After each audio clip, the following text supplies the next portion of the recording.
On TranZact, you might have seen that sometimes whenever you go ahead and add any item and it doesn't get displayed in any document. So why it happens? Let me describe you. Let's go to our inventory module for a better visibility. So in inventory module, you might have seen that while adding the item, here comes the type part. So let me add one of the item and let me show you.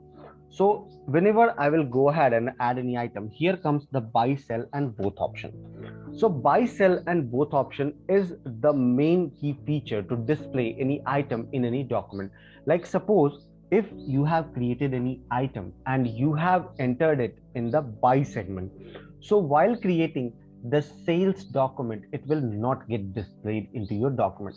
You need to keep that in the sales, in the sell option or in the both option in order to get it displayed. Same goes with the PO. If that particular item is in the sell type, so it will not get displayed in your purchase transactions. So I request you that please go ahead and check that is what exactly is the type of that item. So you can very well go ahead and edit that item. Like suppose if I wish to go ahead and change this particular item from buy to both. Click on this item, a new window will get opened up. Now here I will get an option of edit. Click on edit option. Now in the type, I will go ahead and select both and save. Now this particular item will get displayed in my purchase order as well and in my sales order as well. So basically purchase transaction and sales transaction both.